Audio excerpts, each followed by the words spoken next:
War Sails is set to be the new naval action in Mount and Blade 2 Bannerlord, a new faction being the Nords, an entire map extension with completely new story modes coming into the base game, and of course ship combat, from fighting and boarding on each other to being able to do sieges from the sea onto land. But we've had some huge news. In fact, the biggest news we've had so far. More updates and more, well, less encouraging things coming from War Sails. I think it's probably time we get straight into it. Of course, Tailworlds have been hard at work developing this expansion. In fact, they said that this has been going on for the last few years. Not only that, but they had multiple expansions that were being in the works, but they kind of didn't feel like they were all working. Therefore, they're all being condensed down into the new update of War Sails and the base game that comes with it. But they posted this on their Twitter the other day. We're excited for each of you to set sail in War Sails, the upcoming expansion for Mount and Blade 2 Bannerlord. However, after taking a hard look at where things stand, it has become clear that we won't be ready for the original planned release date of June 17. The title is currently on track for an early fall of 2025 release window. We came to this decision after a lot of thought and a few long meetings, because we need more time to reach the level of quality you rightfully expect. The extra development period will give us more time to apply additional polish and continue to make progress on the improvements to the base game that are already in motion. We believe this short delay will ultimately lead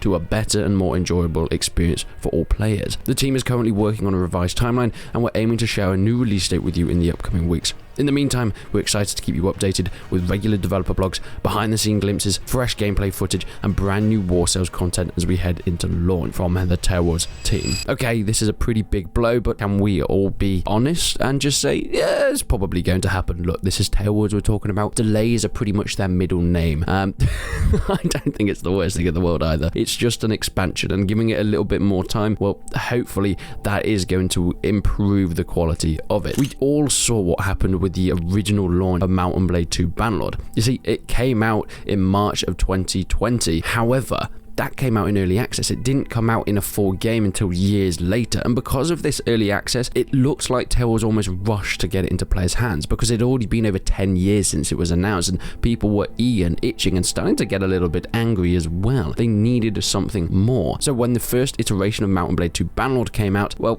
people were happy, but also knew that there was a lot of missing stuff. And maybe this is what they've done. They've learned their lesson for War Sails, and actually it's probably better just to delay it. There isn't really a rush for a new expansion, so hopefully this means we'll get the entire game. But what they have said is they're going to be bringing us more info and more gameplay, and well, they have done just that. So we've had an entirely new Q&A come out, and well, it's telling us some pretty interesting stuff. Of course, in the last Q&A, it talked about the Nord factions, talked about how there was a new expansion that's kind of a story-based thing, new diplomacy options. There's going to be slings coming into the game as well, which is an entirely new unit. But in this one, we talk a little bit more about War Sails specifically. First of all, there will be swimmable characters. Yes, as a character, you can swim, dive, and climb back on board, and also drown under certain conditions. Is this just turning into Assassin's Creed Black Flag at this point? I don't know, but it sounds goddamn awesome. Imagine being knocked overboard as your character, and then having to try and find your boat to get back onto, or maybe even you want to do a sneakier mission. You can jump off your boat and climb back onto an enemy's boat in order to actually capture it. Being able to drown as well is a great addition. I never thought I'd be saying that within a video, but of course that does signify that there will be ships sinking, and of course the people that are on that ship that go down don't necessarily die immediately, but will eventually, depending on how heavy their armor is, of course. Will you be able to put horses on ships? The answer, yes. You'll be able to keep mounts and the inventory of ships, but unlike on land, they'll take up ship inventory space instead of providing it. They also won't provide a speed bonus. This all makes a lot of sense. Sure, ships did have stables in the base of them, and you're able to do that within Bannerlord as well. I'm guessing you're not able to use horses when you're fighting in naval battles on the decks of ships. Look, this isn't any 300 Rise of the Spartans with Themistocles running across on his steed to try and win the day. I'm assuming they are not going to add that in. Someone is definitely going to mod it though. Will you be able to travel through river systems? Yes. You'll be able to sail on rivers and War Sails, allowing you to reach certain towns and strategic points. Combat on rivers will also be supported with scenes designed to reflect the narrow terrain, restricted nature of river warfare. We are pushing more and more into the territory of Vikings now, and that is exactly what I want to see. Being able to blockade certain areas, and of course being able to get to places faster. We saw this a little bit within the Europe map, which was an entire mod for Mount and Blade 2 Bannerlord, and there were river systems that could be traversed but not really used to the best of their abilities. mostly used for trading, but now being able to use it for warships as well, being able to get right in there and being able to make sure you can make the most of your new forms of travel to get from one place to another, take things to small towns or even cities, but more importantly, drop off troops where they need to be. We do know that there is the potential of sieges from sea to land, and these riverways are going to be incredibly important for that, being able to get troops into the correct position as fast as possible. Let's talk a little bit about that trading. You're going to be able to buy trading convoys from coastal town merchants, of course, much like you would with a normal caravan. You go up to them and say, can I buy a trade vessel? They say, yeah, it's this much money, and then they probably set up on their own. You'll also have the option though of going for a standard or armed convoy, with the latter having more troops protectioned against pirates, because we are adding pirates into the game. I'm assuming they're going to work very, very similar to the way that bandits do. They are roaming the world map, they will take on villages and get chased down by other armies, but of course they have their own ships, and you're going to have to contend with them on the high seas, fighting from ship to ship, boarding them and making sure they don't steal your loot. It is cool that you've got new forms of caravans though, being able to have just the regular ones or ones with extra troops that I'm assuming is going to cost quite a pretty penny extra. These convoys will travel from one coastal town to another, trading goods and generating profit, but they'll be vulnerable to various threats along the way, so protection matters. The first thing I'm thinking, does this mean we get new quests of protecting sea caravans? My god, I hope not.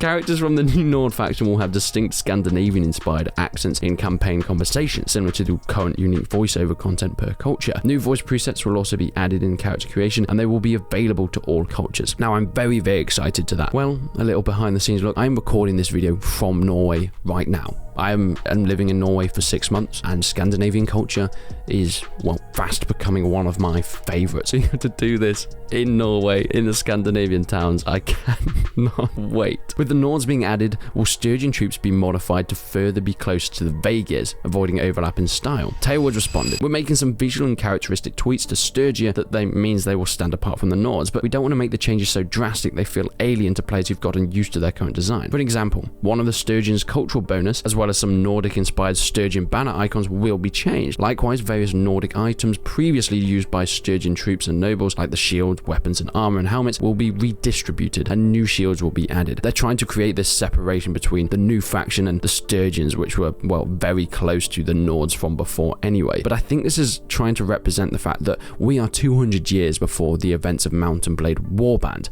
You know, the original Mount and Blade came. And, well, we are kind of trying to infer that the Nords came from the north and they mixed in with the Sturgeons of Mount and Blade 2 Bannerlord to then create the official Nord faction. Yes, it's not looking good for the Sturgeons, because if they're not in Warband, in the timeline which is later than Bannerlord, there's going to be some sort of purge, I would say. I think that's probably going to be a factor of part of this storyline. They said they're not going to introduce any new attributes, but war sailors will have naval-orientated skills, things like mariners. These will enhance your personal combat prowess during naval engagements and bolster your effectiveness in leading troops and employing tactics in sea battles. There'll be boatswain, governs the well-being and discipline of your ship's crew, as well as the vessel's overall combat readiness, including rigging and supplies. And then finally, we've got shipmaster, improving your navigational abilities. Of course, that was all pretty much on its way. These are all combined and bound to things like cunning or intelligence and vigor and endurance, as you'd probably expect. There won't be any pathfinding or traversability changes during the seasons over world maps. For example, there's not going to be icing over rivers. That's not going to be added in just yet. But of course, this campaign mode will be both in base main storyline as well as a new naval storyline as well. Ports are going to be separate scenes accessible both through the settlement menus and from town scenes themselves. They're not going to be one and combined with the cities. I'm assuming that's because they want to have a bit more freedom and being able to do more naval trading specifically to ports rather than just cities and places for boats to go that otherwise land people wouldn't be able to. But what about your fleet? How can you build it? Technically, there is no limit to the number of ships you can own on the campaign, but each ship will require a certain amount of troops to operate. Falling short of that number will slow down the party's sailing speed. Additionally, as you go above a certain number of ships, you'll start to get some naval campaign speed penalties. So you will be able to own multiple ships and have a fleet, but you know, it's going to make it riskier. You're going to spread out your troops and they're just going to be weaker in general. Now, all of this is very, very exciting. They're also, on top of this, going to be improving things like personality traits. There's going to be new tattoos being added and smaller bits like that in customization, and modding is going to be increased. There's going to be the new stealth system that we have heard very little of, but modders will be able to activate it and control it in many cases, so there'll be much more freedom and customization with that. All in all though, I think it's kind of on the verge of being announced as a release date. Problem is, they've still got a lot of time, and I know that Tale just don't want to risk anything at this point in time. Once they've already delayed a release date, doing it time and time again, I know we joke about how they've got a name for it, but they are trying to really avoid it. So I'm assuming until we've got a pretty much finished game, they're not going to announce some sort of release date. But let me know what you think. Are you excited for War Sales, and is this information helpful, or does it make you just want it even more? Please leave your comments down below. But until then, I will see you in the next one.